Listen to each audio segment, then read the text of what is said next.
Hello, I am Dr. Archana JR, Assistant Professor at MBA Department of RNS Institute of Technology, Bangalore. I would like to thank Dr. Dhave for giving me an opportunity to be a session chair at Viksit Bharat 2047 conference titled Reimagining Higher Education in 21st Century, an Inclusive Way Towards Viksit Bharat via NEP 2020 and IKS. Thank you, sir. Good morning, everybody. I'm Professor Chacko Jose from NSHM Knowledge Campus, Durgapur. Thank you for the opportunity. I'm talking about the role of tourism in the preservation, transmission, transformation, and commodification of the Indian knowledge system. See, when we speak about our country, we talk about our century-deep knowledge traditions, which is covering domains such as medicine, crafts, agriculture, performing arts, ritual practice, and ecological management. Now, we have seen that tourism is one of the major economic sectors which is engaging through IKs, through pilgrimage, cultural tourism, heritage tourism, and experiential travel. Now, the question is, how does tourism affect the vitality, transmission, economic valuation, and governance of the Indian knowledge systems? All are linked.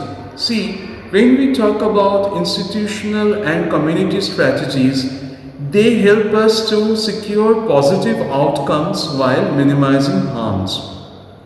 We refer to the deeply rooted and historically embedded bodies of knowledge that are socially transmitted, often through apprenticeship, ritual practice, and intergenerational oral transfer. When we speak about yoga, there are four types of Rig Vedas who have initially talked about yoga, and we get the reference for yoga which leads to a huge amount of tourism in our country.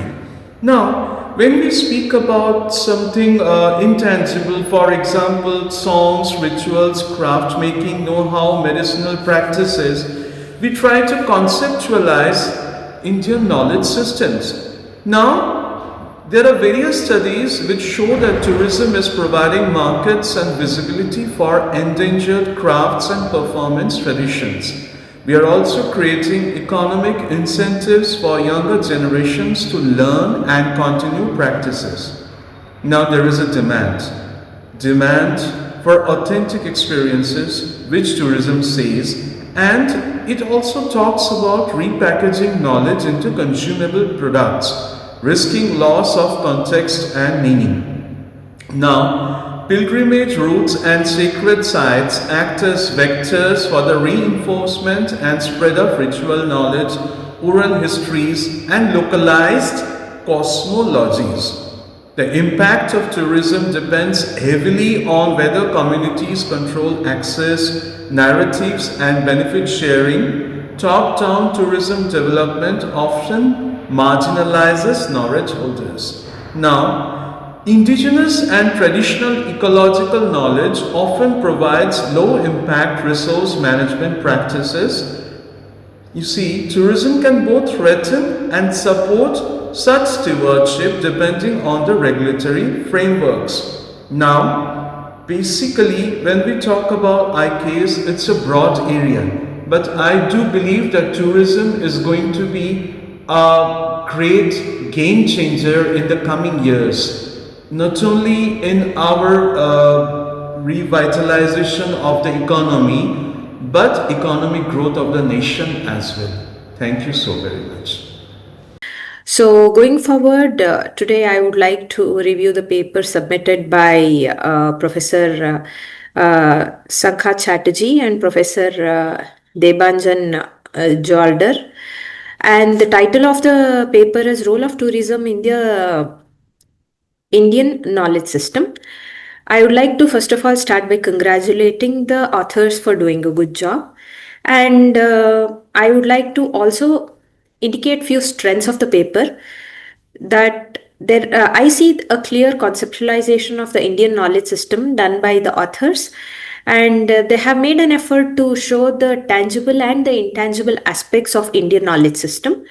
And they have also taken some case studies like Varanasi, Kutch, Ladakh, Kerala, and they have tried to illustrate the diverse interactions between tourism and IKS as well.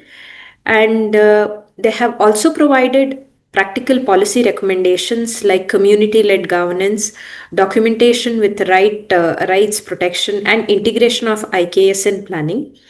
I also see that they have used a balanced analysis of tourism's positive impacts. For instance, like revitalization, economic incentives, and risks that include commodification and also decontextualization. You have done a good job. Congratulations to the authors. But I think some areas of improvement can be inculcated into this research paper. The paper is largely conceptual, and it would really help the paper if you could strengthen it with some empirical data, like doing a longitudinal study, for instance. And intellectual property rights discussion can be expanded with reference to Indian and global legal frameworks as well. And I think a stronger linkage to NEP 2020 and higher education integration would align more closely with the conference theme.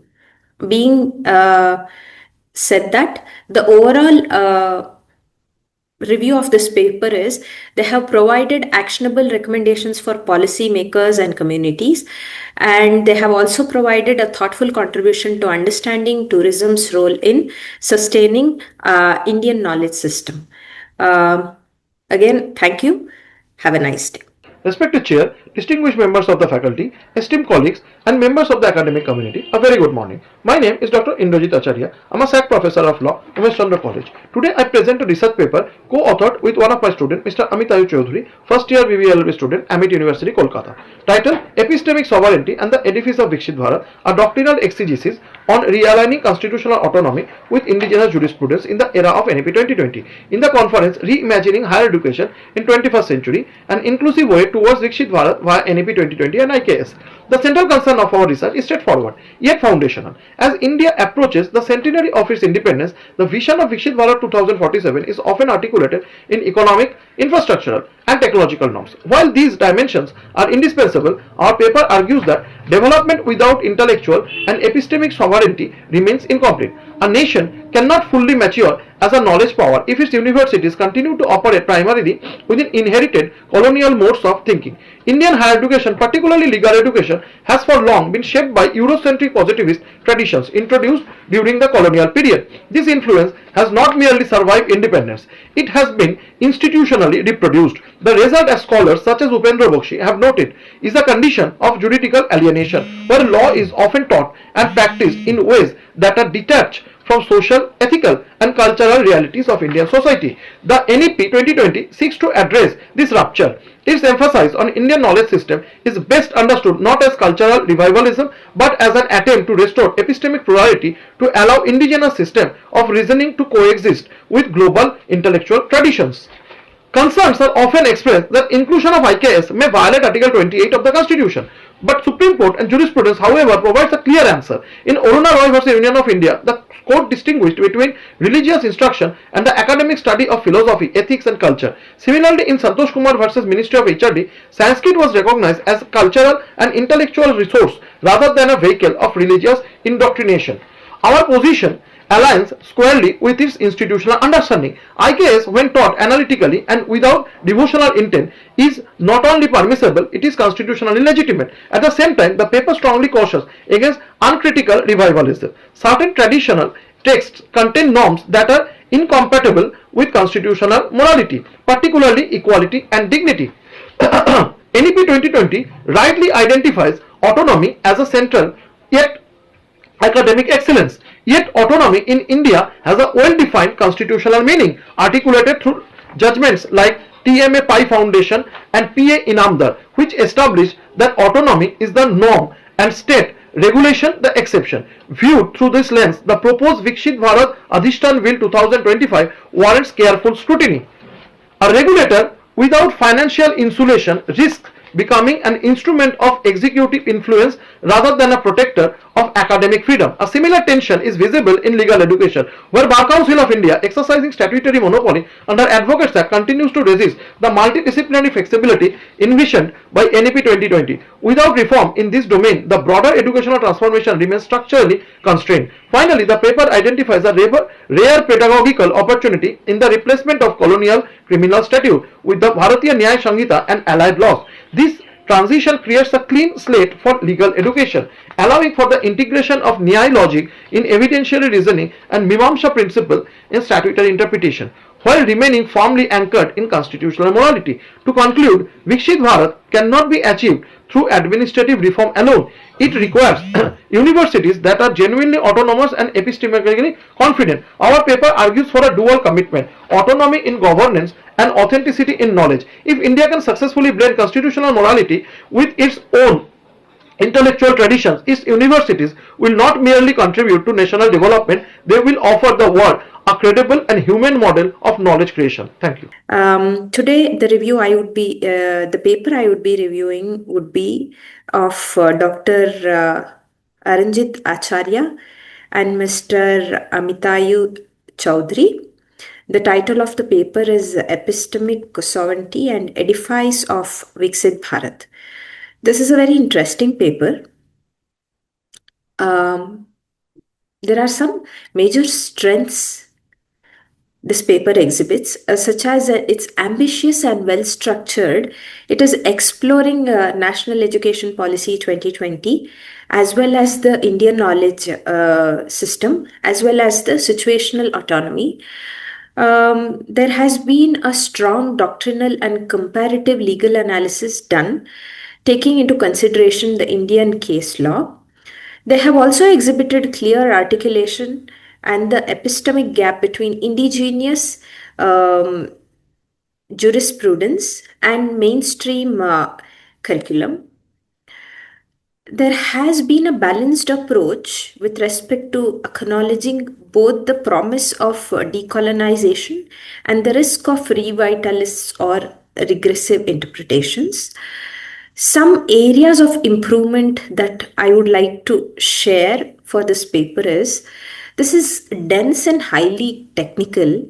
If the researchers could make it a simpler framework, it would help a broader academic audience and anybody who would be interested in reading your research paper.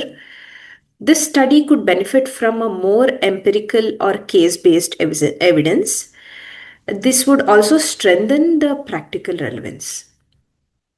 Greater emphasis on National Education Policy 2020's higher education vision and its alignment with Viksit Bharat goals can be connected directly to the theme of this conference.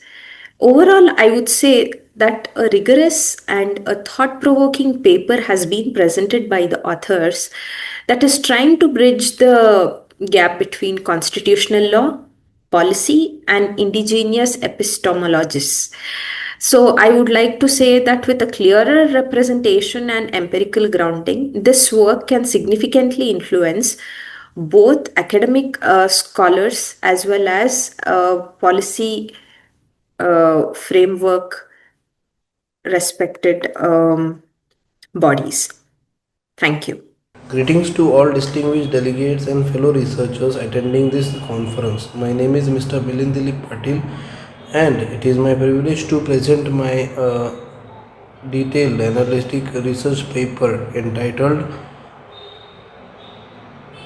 Current Trends and Challenges in Global Economic Growth with reference to Hunger and Food Security Approach. We are living in an era where economic growth is no longer a linear metric.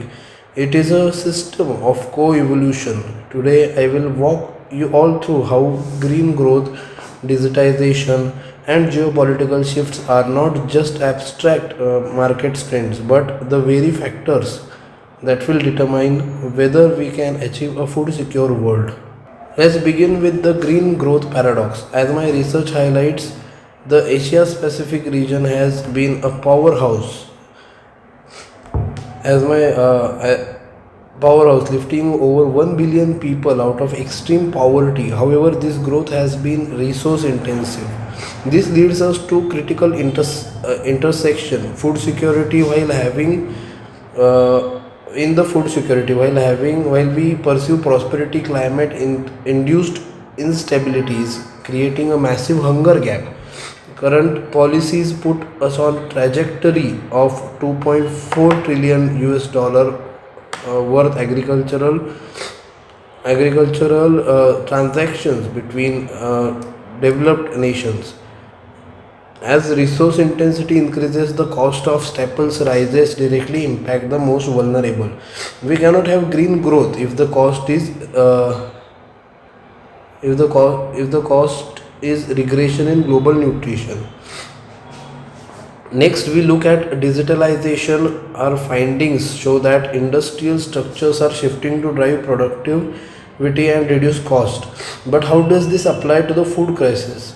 Digitization is our primary shield. By implementing AI-driven precision agriculture and blockchain monitored supply chains, we can minimize post-harvest losses, which currently account for nearly one third of all food produced. However, as I note in the paper, technology is a tool that can either equalize or divide the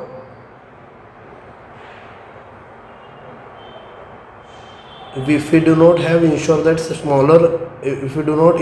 smallholder farmers in global market, right, that remains the critically challenged one of the challenged conditions. The global south have access to the digital tools. We risk widening the wealth gap and by extension the hunger gap, right? Perhaps the most significant shift since 2017 is that global trade is moving from efficiency to security. Major powers are reducing geopolitical distance, favoring political allies over the lowest cost providers in the realm of food security. This shift is double edged. While friends soaring can create more resilient supply chains among allies, it can also lead to food protectionism. When nations prioritize domestic stock over global trade, the volatility in commodity prices spikes. To conclude, the new normal demands a multidimensional approach where we must bridge the gap between policy and reality. Renewables must develop 6 times faster to stabilize in the environments where our food is grown. Hunger is not a lack of food, it is a lack of systematic stability. By aligning our digital productivity, our green energy goals, and our digital productivity along with the alliances and evolution for survival. Once again, the data is clear that capital follows stability. If we want a prosperous global economy, we must first ensure a stable, food secure global population. Once again, I am Mr. Milind Dilip Patil. Thank you for your time and for the opportunity in this 5th international conference. I look forward to receive regards and feedbacks on this. Thank you all. So today the paper I would be reviewing is titled Current Trends and Challenges in Global Economic Growth with reference to hunger and food security approach. And the authors of this paper are Mr. Milind Dilip Patil and Dr. Santosh Manohar. This is a nice paper. So I would like to acknowledge the effort put in by the researchers. Some of the strengths portrayed by this paper is they have made an attempt to provide a comprehensive coverage of key global economic drivers with respect to sustainability, digital transformation, geopolitical tensions, as well as energy transition. Here, a clear regional analysis with respect to Asia, Pacific, Africa, Pan-Europe region has been highlighted. And this also indicates the resource challenges and development opportunities as well. The paper emphasizes strongly on food security and environmental sustainability, linking economic growth with human well-being. Areas of improvement that I would like to suggest for this paper is largely descriptive, and by including some empirical data or some case studies, the paper would be further strengthened. The linkage between hunger or food security and broader economic trends could be made more explicit throughout the current research paper. Some sections like Africa's resource exploitation could be condensed for a more focused approach in this paper. And overall, I feel the paper is well structured, informative as well, that highlights global challenges and opportunities in economic growth with stronger empirical grounding and a more clear integration of issues like hunger or food security in a thematic section would largely help the paper in making a significant impact in academic and policy debates as well. Good effort by the researchers. I congratulate them on providing a nice paper. Thank you. Greetings everyone, I'm Dr. Vrushal Khade, Management Faculty from Jain deemed to be University. The name of my paper is A Conceptual Framework for Integrating Social Entrepreneurship Education in Rural Higher Education Institutions for Sustainable Rural Transformation. Rural regions worldwide confront persistent challenges including youth out-migration, limited economic diversification, unemployment, and ecological vulnerability. At the same time, they possess rich social capital, indigenous knowledge traditions, and untapped entrepreneurial potential. In the Indian context, rural transformation is central to achieving the vision of a developed nation under the Viksit Bharat 2047 agenda. Rural higher education institutions are uniquely positioned to act as catalysts of inclusive and sustainable development by embedding social entrepreneurship education within their academic ecosystems. The National Education Policy 2020 advocates multidisciplinary learning, experiential pedagogy, skill development, and community engagement, creating a conducive policy environment for institutionalizing social entrepreneurship education. However, a structured and context-sensitive framework tailored to rural higher education remains underdeveloped. This paper proposes an interdisciplinary conceptual framework for integrating social entrepreneurship education into rural higher education institutions to promote sustainable rural transformation. The framework rests on three mutually reinforcing pillars. First, contextualized pedagogy, incorporating place-based learning, problem-driven projects, design thinking that is aligned with local socio-ecological realities. Second, institutional ecosystem alignment, mobilizing faculty, students, cooperatives, NGOs, local governments, and private sector actors into collaborative innovation networks. And third, impact-driven assessment, embedding blended evaluation metrics that capture economic viability, social inclusion, and environmental stewardship. Drawing from policy analysis, social entrepreneurship literature, sustainable frameworks, and philosophical foundations of Indian knowledge systems, the model integrates indigenous wisdoms, ethical value systems, incubation support, modular curriculum design spanning theory, sustainability analytics, and practicum-based venture creation. The anticipated outcomes include enhanced entrepreneurial intent, rural enterprise development, livelihood diversification, reduce distress migration, and strengthen ecological resilience. By repositioning rural campuses as incubators of climate smart, community rooted innovation, the framework provides policymakers and educators with a scalable roadmap to align higher education reform with grassroots development priorities. The study contributes to theory by linking higher education transformation with rural development discourse and offers practical pathways towards inclusive growth and the realization of Viksit Bharat 2047. Thank you. Today, I would like to review a paper submitted for the conference titled Reimagining Higher Education in 21st Century at the Viksit Bharat 2047 conference. I would like to thank Dr. Arjun Dhave for giving me an opportunity to be the session chair for this event.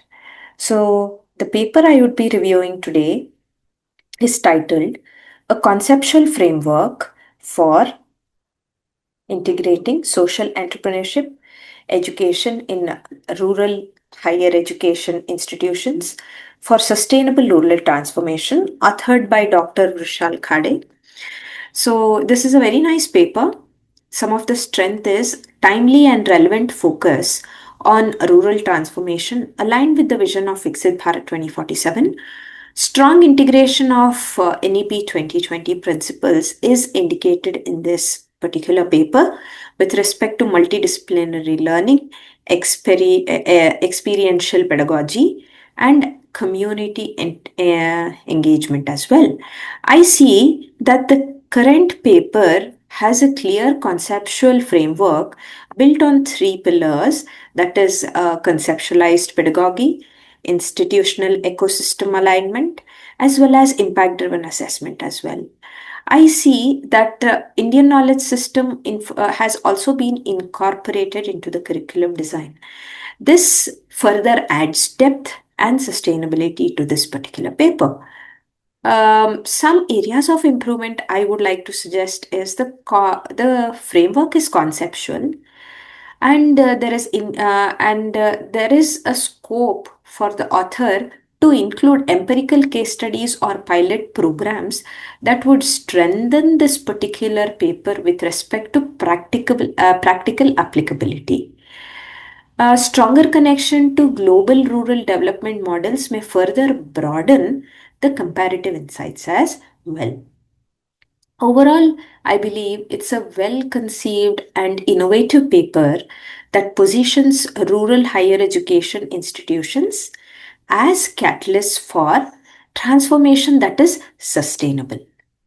I feel that there is a valuable contribution that is a bridging higher education reform and social entrepreneurship and rural development as well.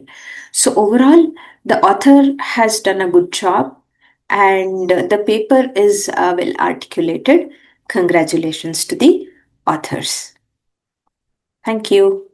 Hi, my name is Nishanth K R and I'm doing my PhD as part-time internal from SRM Institute of Technology and Science from the Faculty of Management School. And I'm about to publish my paper. And the name of the paper is Facilitating the Novice to Expert Transition. It's a qualitative study of clinical socialization in newly graduated nurses. As I told you, my name is Nishanth K R, and my guide is Priya Xavier, who is the second author of this article. And talking about the background, yes, it is from transition from academic training to clinical practice is challenging. Associated with stress, reduced confidence, and patient safety risk. Limited qualitative evidence from Indian private hospitals. Aim of the study is explore the transition from theoretical knowledge to clinical practice, examine role of facilitator in adaptation, identify essential skills for novice nurses. Theoretical framework is Benner's novice to expert model. Skill acquisition acts experience-based progression. Competency develops through guided clinical exposure. Design studies, qualitative exploratory design, semi-structured interviews, and thematic analysis. Study participants and data collections obviously involves private multi-specialty hospitals from Kerala. 8 novice nurses who are in the experience period of say from 3 months to 1 year, and 8 facilitators who has got an experience of 10 to 20 years of experience. And interview is 2 hours each. And the sampling method which we have been used is purposive sampling method. Themes, yes, it is the first theme is essential skills for adaptation, communication skills, observation and experimental learning, adaptability, and theme 2 is transition challenges, workload management, shift adaptation, mass casualty exposure, emotional stress and fear. And theme 4 is facilitation and shadow practice, structured orientation program, shadow practice with experienced nurses, mentors, and feedback. Theme 4 is organizational support, supportive colleagues and teamwork, recognition and motivation, stress management strategies. Discussion point is experience-driven process. Early stages marked by rule dependence. Transition shock lasts from 3 to 6 months. Experimental learning bridges. Facilitation as a bridge. Mentors accelerated competency development. Tacit knowledge made visible through shadowing. Implications for nursing education: align curriculum with clinical realities, increases simulation and reflective learning. Implication for practice and retention: institutionalize structured or orientation, formal preceptorship models, invest in facilitation to reduce. And conclusion is transition is complex and experience driven. Facilitation bridge theory practice gap. Structured support enhances patient safety and retention. Also, I thank the publishers for for giving this opportunity. And you can, as I told you, you can reach me at my name is Nishanth K R, and you can reach at me in Nishant NISHANT K1 at srmist.edu.in. Thank you. Today in this video, I would be reviewing research paper submitted for the conference titled Reimagining Higher Education in 21st Century, a part of Viksit Bharat 2047 conferences. I would like to thank Dr. Arjun Dhave for giving me an opportunity to act as a session chair for this conference. So going forward, I would be reviewing the paper titled Facilitating the Novice to Expert Transition, a qualitative study of clinical socialization in newly graduated nurses. And the research authors are Mr. Nishanth K R and Ms. Priya Xavier. This is an interesting paper because I see it comes with a lot of strengths. The first strength I would like to talk about is a clear focus on critical issue in healthcare, that is transition of novice nurses into clinical practice. They have used Benner's novice to expert model as a reference for their theoretical framework. This research paper also has rich qualitative insights for both novice nurses and facilitators, offering balanced perspectives. This paper also highlights the importance of structural orientation, shadow practice, mentorship, as well as organizational support. Some areas of improvement I would like to suggest the authors would be: findings are context specific. That is, the findings are related to specific single hospital located in Kerala. I believe by providing a multi-site study, that is looking at various other hospitals and other demography, would also help in enhancing generalizability. And we could also benefit with some quantitative data that would complement the current qualitative insights provided. That way, this can strengthen the evidence for the study. Stress management strategies could be elaborated with system level interventions uh, than just restricting it to individual coping. Overall, I see that the paper is well executed. Quality study shows meaningful understanding of the concept of novice to expert transition in nursing. Valuable, this particular research paper is valuable for educators, hospital administrators, and policymakers as well. So, this current paper is interesting, and the authors have done a good job. Congratulations to both the authors. Thank you. I am Professor Chacko Jose from Kerala, and I am a retired professor of economics, and I am presenting a paper that is titled Reimagining Higher Education in the 21st Century, an Inclusive Way Towards Viksit Bharat via NEP 2020 and IKS, Indian Knowledge System. So the context and rationale of the study is the background is 21st century is a knowledge economy. Demographic dividend of India is an advantage. Then need for an inclusive multidisciplinary education system is there, and the vision Viksit Bharat by 2047 is there in front of us. So NEP 2020 is a transformative vision. It looks into multidisciplinary universities and multidisciplinary courses. It brings in holistic and flexible curriculum. For example, academic bank of credit is something that has brought in a lot of flexibility, which was lacking in India's higher education scenario, and it has lightened many of the oppressive rules in the higher education, but also tightened regulations to ensure quality. Then the research and innovations ecosystem, as far as that is concerned, we have the National Research Foundation, we have interdisciplinary research culture that has been brought in, then industry academia collaboration is brought in. For example, the professor of practice is one example. Then innovation and entrepreneurship focus, so that students get into an entrepreneurship culture and innovative culture. Then Indian knowledge system is given a lot of importance. Indigenous intellectual traditions are rediscovered, which were forgotten in the colonial era, is now being decolonized and brought in. Then we have integration with the modern disciplines. We are trying to link IKS with the modern disciplines, and the cultural rootedness with the global outlook. Then IKS and sustainable development, there is harmony between human and nature. The ethical governance principles are brought in. Traditional ecological knowledge is integrated with the modern scientific principles, and a value-based education is brought in, as we had in the Gurukula, so that India becomes a Gurukula to the world, a global Gurukula. Then inclusivity in higher education is also taken care of. For example, access and equity for marginalized groups.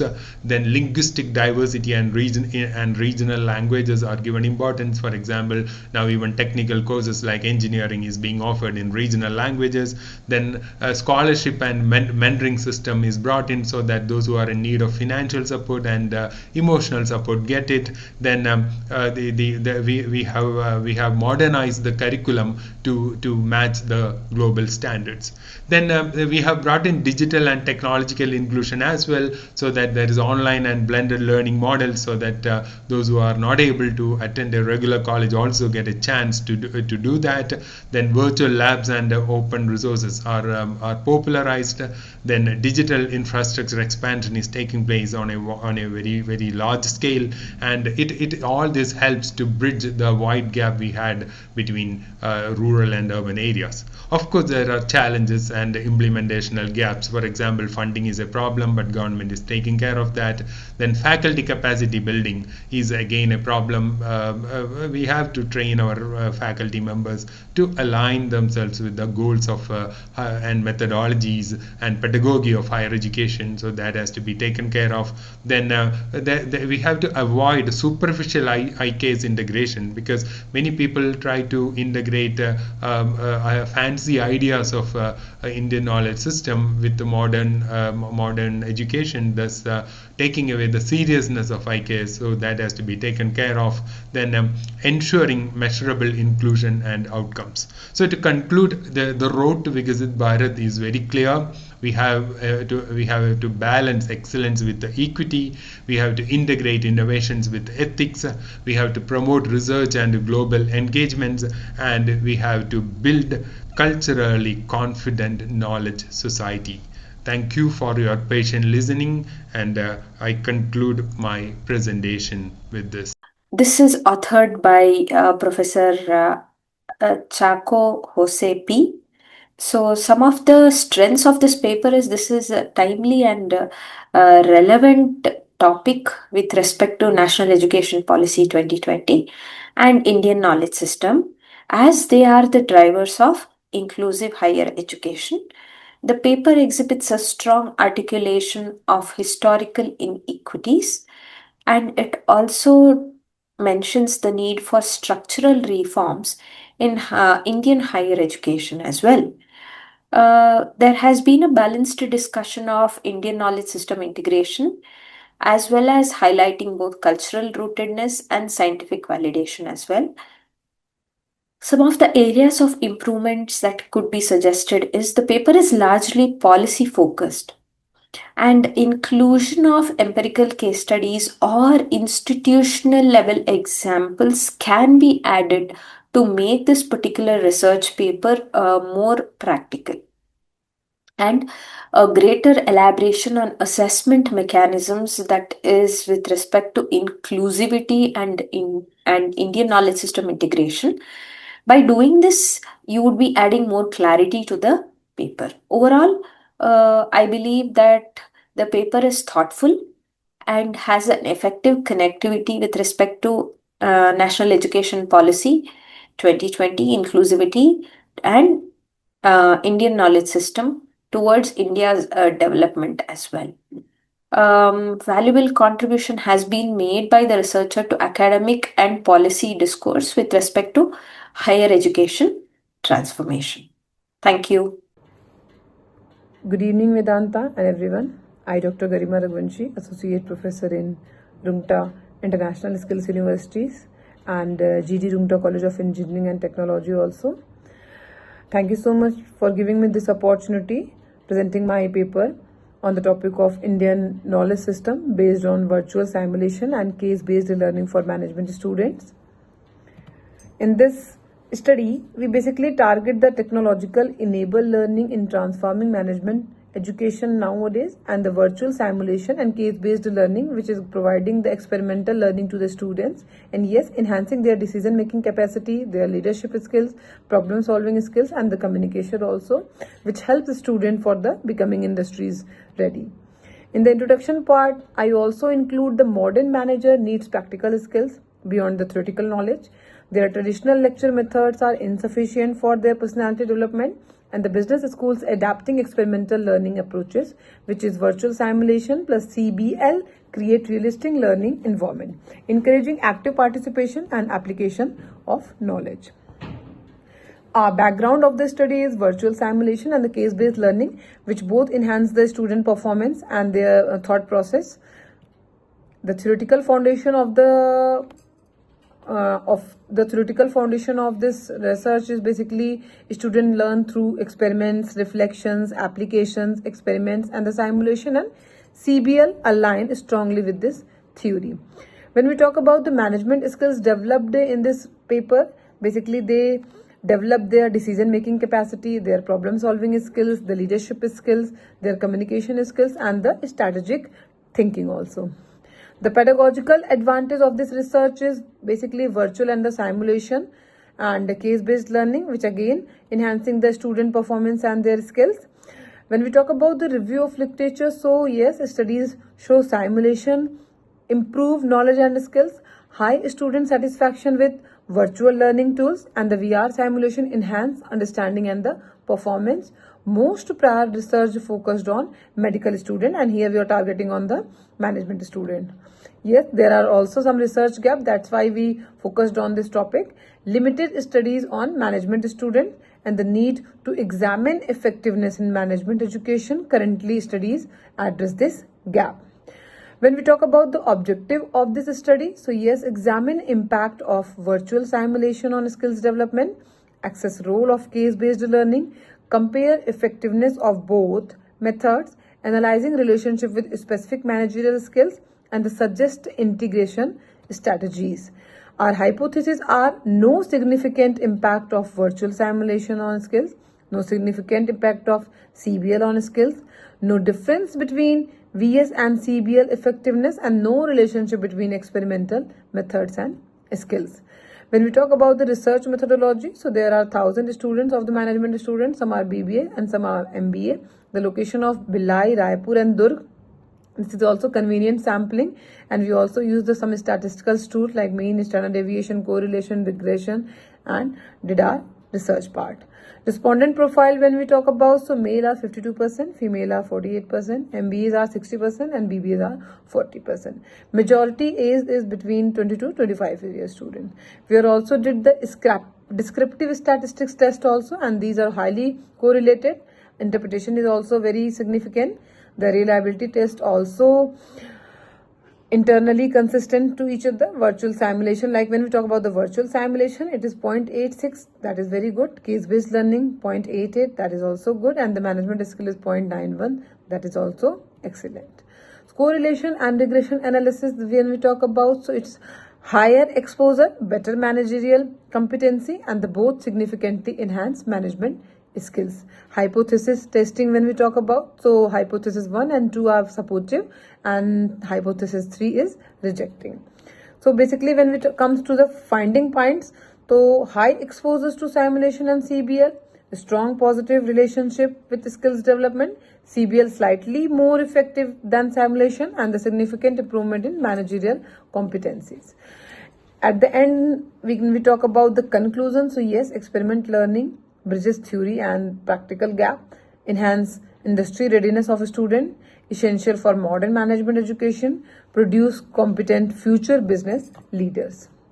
Recommendations are also use the business simulation and software in the classroom, also develop industry linked case studies and workshop for the faculties also, and yes, integrate experiment learning across the specializations. Limitations, when we talk about, so self-reported perceptions, limited geographical coverage, cross-sectional design, and the no long-term skills measurement. Future scope definitely will be here. The longitudinal studies on skills retention, comparison of online versus offline simulation, and the students of other discipline also. Thank you.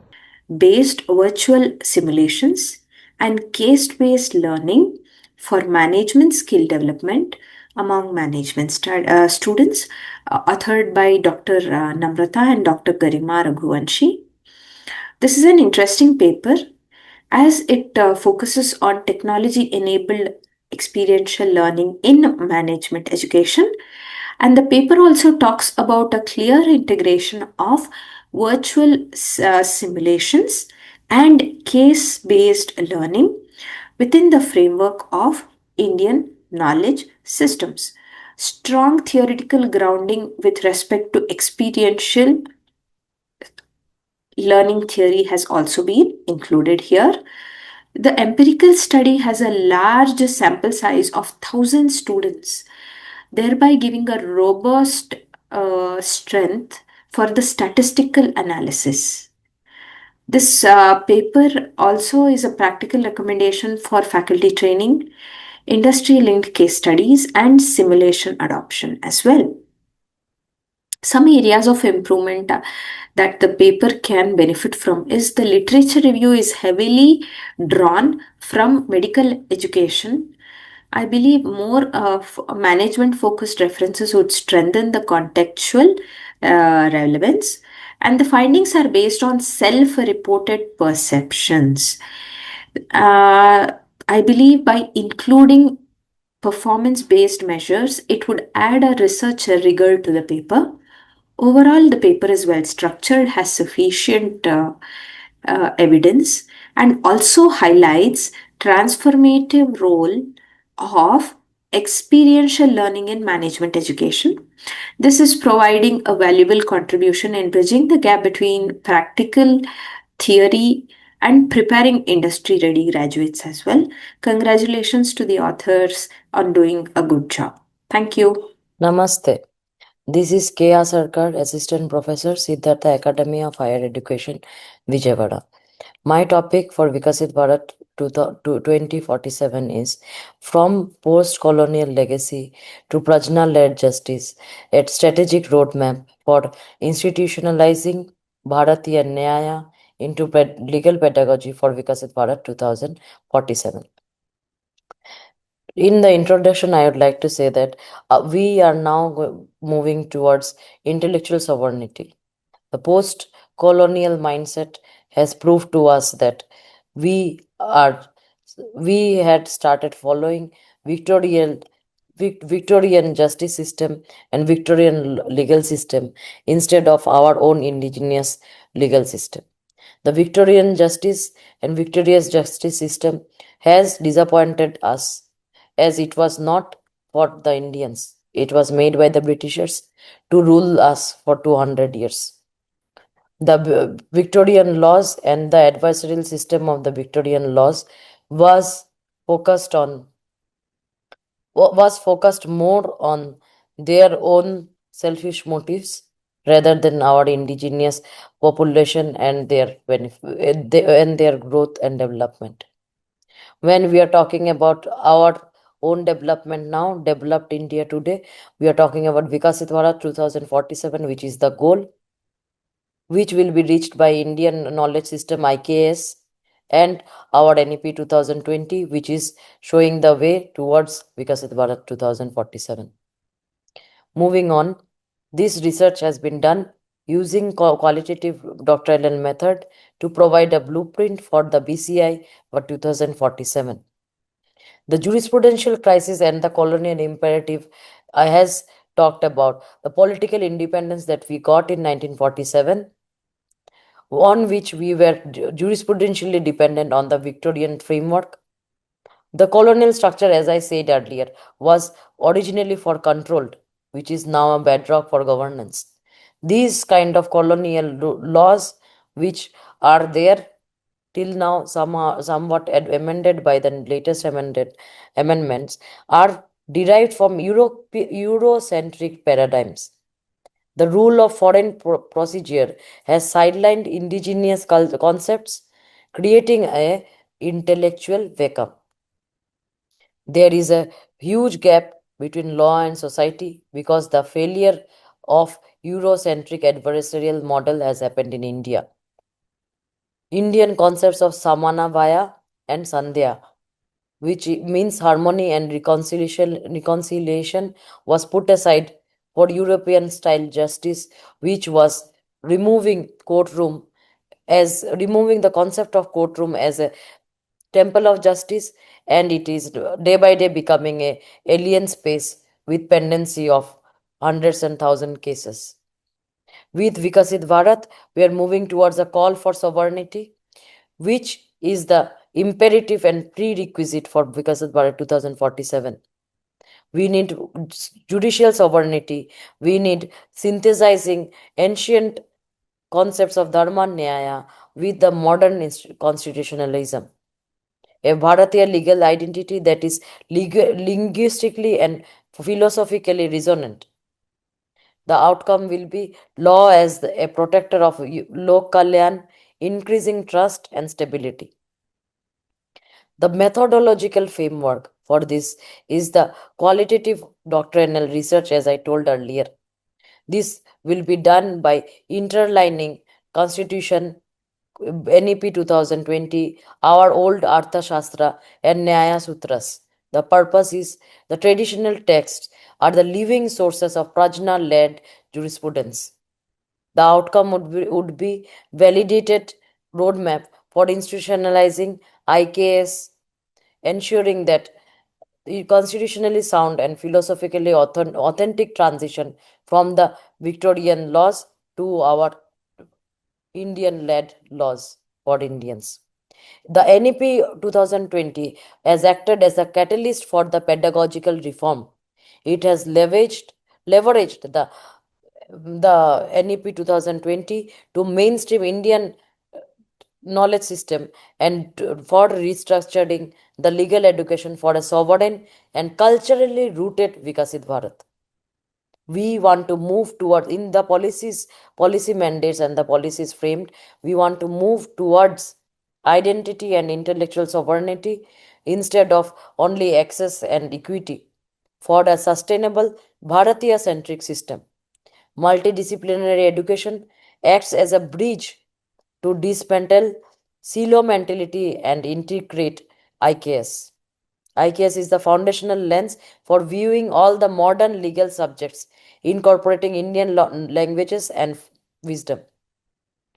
Here we are trying to talk about the elective only trap which is there in our Indian language and Indian education.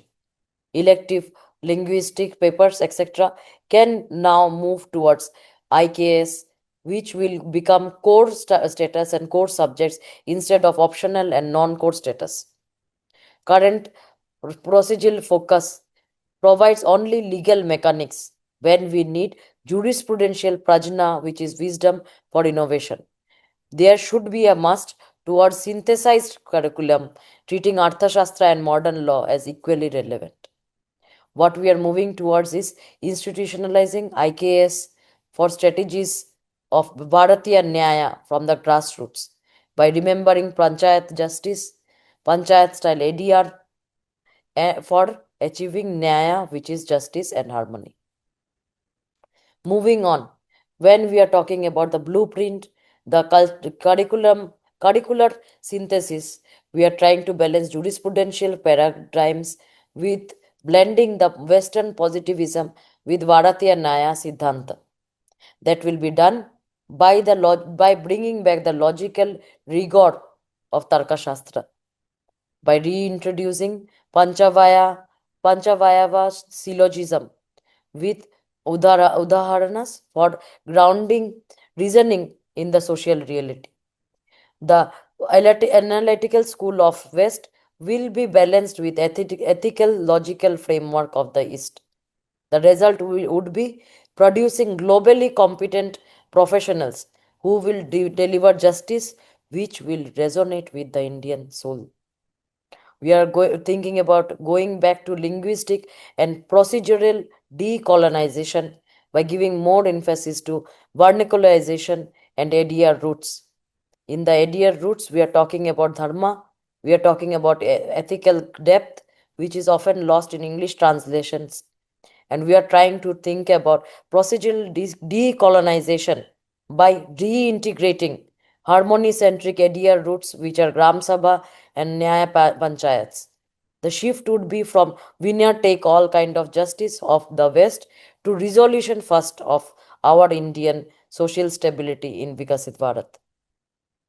The technological integration needed for this kind of motives and this kind of intentions is the synergy between IKS and 21st century legal tech. The technological tools guided by ethical frameworks like Raja Dharma, duty-based governance is needed because IKS will give us a Vilimbit Nyaya, which is a precursor of ease of justice initiatives like e-court. Arthashastra's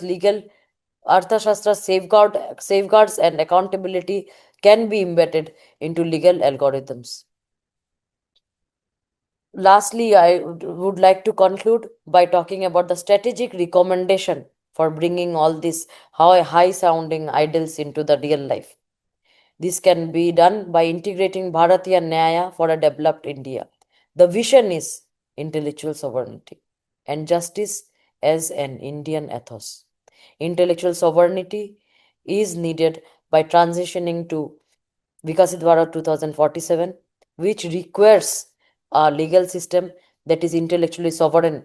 The current crisis of pendency alienation are just the symptoms of post-colonial epistemic independence. We must interline Tarkashastra, Arthashastra, and Dharma to dismantle the Victorian silos. NEP 2020 has to be seen as a catalyst, as I have told earlier, catalytic change and catalyst for change in mainstreaming IKS into core papers and removing this elective only trap in the curriculum of India. Ultimately, a developed India requires a justice system that is a natural expression of Indian ethos, delivering Nyaya in the speed of modern technology and the wisdom of ancient Prajna. The sum of the 4 recommendations for achieving this vision is regulatory and policy reform of mainstreaming IKS into core curriculum, establishing IKS research cells in NLUs for translating and modernizing classical texts, and creating glossary of Bharatiya legal terms. At the same time, pedagogical innovation should be at the grassroots level of bilingual pedagogy, making a bridge between the concepts of liability, RINA, etc. The faculty development programs are the way towards bringing the Tarka, Dharma, and Arthashastra and in the administrative ethics and the professional ethics of today's lawyers. Moving towards the Gram Panchayat section, the Nyaya Panchayata simulation and modules, moot courts based on this Nyaya Panchayata will bring resolution first mindset in tomorrow's lawyers. Vernacular legal literacy clinics will give incentives to the lawyers, to the tomorrow's lawyer to work in rural clinics for explaining the rights in regional languages. Lastly, updating the judicial service examination syllabus in the lines of ancient wisdom will also help in being one of the recommendation of bringing this vision into life. Lastly, when we are talking about AI everywhere now, we want AI integrated with Dharma tech, which will prioritize Raja Dharma principles as ethical safeguards for AI problems of today and tomorrow. Promoting IKS as a sustainable alternative at international forums is the way towards sustainable development and the development, the much needed ancient wisdom led development in India for the legal education and likewise the education of all other branches. Thank you. Going forward, I would be reviewing the paper titled From Post-Colonial Legacy to Pragna-led Justice, a strategic roadmap for institutionalizing Bharatiya Nyaya into legal pedagogy for Viksit Bharat 2047. The paper is authored by Keya Sarkar and Vemura Leela Krishna. So, the paper exhibits some strengths like strong and original focus on decolonizing Indian legal pedagogy through Bharatiya Nyaya. And the paper is having a clear articulation of the post-colonial crisis in Indian jurisprudence and the need for epistemic sovereignty. It shows an effective linkage with the National Education Policy 2020 and the Indian knowledge system with the legal education reform. Some areas of improvement the paper could make use of is this paper is largely conceptual. By including a pilot curriculum model would further strengthen the applicability of this paper. Some sections are dense, so by condensing arguments would improve clarity for broader audience. Overall, I believe that it's a thought-provoking paper that positions a legal pedagogy as central to Viksit Bharat 2047. Valuable contributions to debates on Indian knowledge system integration, decolonization, and judicial reforms has been exhibited by the paper. So, I would like to congratulate the authors on submitting a nice paper. Thank you. Namaste or Abhivadan to the session chair and the respected participation of this conference from Gurukul to Global, paving path to Viksit Bharat at the rate 2047, restructuring higher education with the Indic priorities. My name is Dr. Lata Singh Gehlot and I am an MBA gold medalist from IMT Ghaziabad and a doctorate in management from the Department of Business, Finance and Economics. I am working as a professor at Jodhpur Institute of Engineering and Technology, Department of Management Studies. Today, I am honored to present my paper titled Gurukul to Global, a new paradigm for Indian higher education. As India approaches its centenary, that is the 100th year of the independence, the vision of Viksit Bharat 2047 becomes a guiding national goal centered on full development, self-reliance and sustainable progress. Achieving this vision requires a transformative shift in higher education, which forms the core focus of my study. This paper explores how India can blend the traditional knowledge systems with the modern global education standards. More specifically, it examines how the ancient Gurukul learning philosophies, the National Education Policy (NEP 2020), and contemporary international education frameworks can together help India build a higher education ecosystem that is globally competitive and culturally grounded. The study identifies several pressing challenges in the current system, including the gaps in the job readiness, the limited research capabilities, weak original thinking, insufficient value-based and ethical learning. These gaps highlight why a new holistic educational paradigm is needed for India's progress towards Viksit Bharat 2047. The Gurukul inspiration. The Gurukul system emphasized close mentorship, Guru Shishya Parampara, moral development, experimental learning, and discipline. This traditional model offers value based learning for modern education, especially in promoting ethical leadership, holistic personality development, strong teacher and student relationship, and learning rooted in Indian culture and values. A mixed methods approach was used for this study.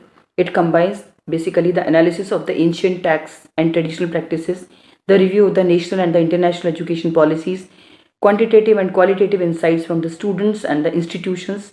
This helped create a balanced, evidence-based model suitable for India's futuristic needs. This paper proposes a new integrated model for Indian higher education built on basically four pillars. Number one is value-based leadership. Education should cultivate integrity, empathy, and ethical decision making. Number two, Indian knowledge systems. Institutions must integrate Indian sciences, arts, philosophy, and the cultural wisdom. Interdisciplinary and digital learning. The technology enabled education and cross disciplinary study should drive innovation, the industry research collaboration. Strong partnerships can promote research, employability, and societal solutions. This model ensures that the students can develop their skills, values, global readiness while studying connected to the Indian identity. The findings indicate that integrating the Indian values and the traditional knowledge can strengthen the creativity and innovation, improve the national well-being, enhance India's global academic influence, prepare value-driven leaders for 2047 and beyond. In short, blending Gurukul wisdom with global vision is too much essential for shaping a world-class higher education system. To conclude, this study demonstrates that India's journey toward Viksit Bharat 2047 requires an education system that is modern, interdisciplinary, and deeply rooted to the Indian civilization values. By adopting this balanced approach, India can truly move from Gurukul to global, emerging as a global leader in knowledge and innovation. The vision of Viksit Bharat 2047 requires an educational ecosystem that is technologically advanced, culturally grounded, and ethically strong. Our Gurukul to global model bridges the ancient wisdom with modern innovation. This fusion is very much essential for nurturing the future leaders who are skilled, value driven, and globally competent. With such an approach, India can truly reclaim its historic role as Vishwaguru, a global leader in knowledge. Thank you. So, proceeding towards the paper review, the current paper is a Gurukul to Global, a new paradigm for Indian higher education. And the authors are Dr. Lata Singh Gehlot, Dr. Divyesh Kala, and Dr. Kumari Rashmi. So, this paper is interesting as it has a strong historical perspective that is tracing the journey of education from Gurukul traditions to modern universities. They have a clear use of secondary data that they are picking up from sources like Ministry of Education to analyze enrollments and to understand institutional growth, and also having a data point of gender parity. This study highlights positive trends, that's overall enrollment growth and notable progress in female participation as well. Some areas of improvement I would like to suggest is the paper is largely qualitative, and by including case study, this would enhance the analysis and the research rigor in the paper. The greater focus is on policy implementation challenges like teacher shortages or digital divide would strengthen the paper and increase its applicability. Overall, I believe the researchers have done a good job by having a data driven paper that captures the structural transformation of Indian higher education. Valuable contribution has been done by the researchers with respect to understanding the progress towards National Education Policy 2020 targets and Viksit Bharat 2047 vision as well. Thank you. Respected dignitaries, esteemed scholars, and fellow participants, good morning. I am Salim Malik K R, a research scholar from Sri Venkateshwara University, Gajrawala, Uttar Pradesh. I am honored to present our research paper titled Faculty Wellbeing as a Foundation for NEP 2020 Implementation, co-author with Dr. Rakesh Verma, Associate Professor at our university. This research directly supports the vision of this conference, reimagining higher education in 21st century, an inclusive way towards Viksit Bharat through NEP 2020 and Indian knowledge system. The National Education Policy 2020 represents transformative roadmap for higher education system. Among its most essential pillar is Section 13, which emphasizes the needs for motivate, energized, and capable faculties. However, faculty members is semi-under regions like Davanagere district in Karnataka face practical challenges and undermine these goals. These include bureaucratic rigidity and heavy workloads, performance pressures, and lack of institutional supports. Our study explores how faculty work-life balance, autonomy, and recognitions and support system impact their well-being and effectiveness in their implementation of NEP 2020. We had 5 core objectives. First, to assess the current state of work-life balance among faculty members in government and private undergraduate colleges. Second, to compare the challenges such as limited autonomy in government institutions versus performance stress in private ones. Third, to examine how institutional practicals and practice like mentorship, recognition, and flexibility in influencing well-being. Fourth, to link these insights directly to the faculty engagement with NEP 2020 initiatives, including blended learning and inclusive teaching. And fifth, to provide the policy level recommendation that enhance institutional support. We used a mixed method approach, surveying 100 faculty members, 50 from government and 50 from private colleges in Davanagere district. Through structured questionnaire and interview, we gather both quantitative trends and also a qualitative perspective. Our findings revealed clear structural constraints that government faculty face administrative rigidity and limited decision-making autonomy. But private faculties were burdened by intensive workloads and performance pressures.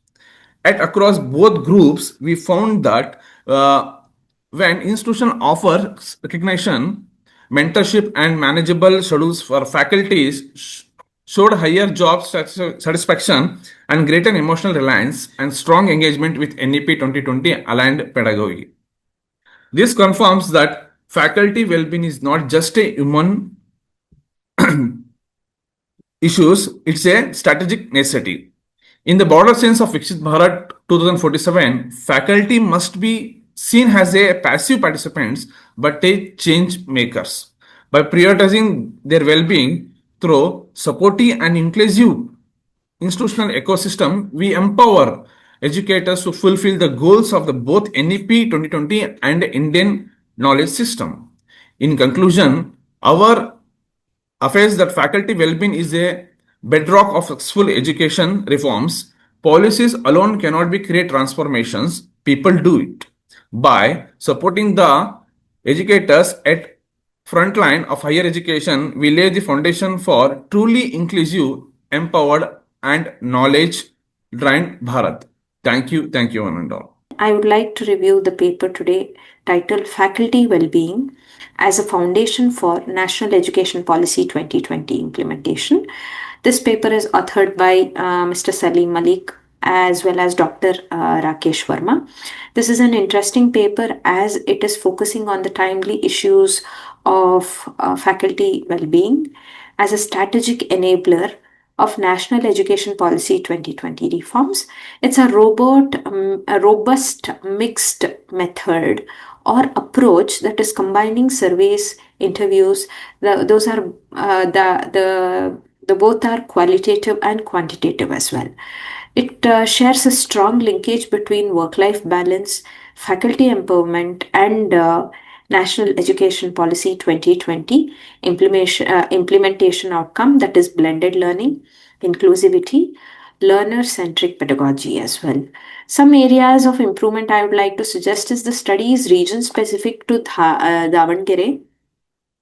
By expanding the study to other districts of Karnataka, the generalization would be enhanced. There has been a reliance on self-reported data that may introduce bias into the study. So, making sure that you bring in various other performance metrics can strengthen the findings of the study. Overall, I believe it's a well-structured paper that's insightful, that is underscoring faculty well-being as central to National Education Policy 2020 success. With a broader scope like having or including longitudinal validation to the study can serve as a policy relevant roadmap for strengthening faculty support systems in Indian education sector. So good job, nice paper written by the researchers. Thank you.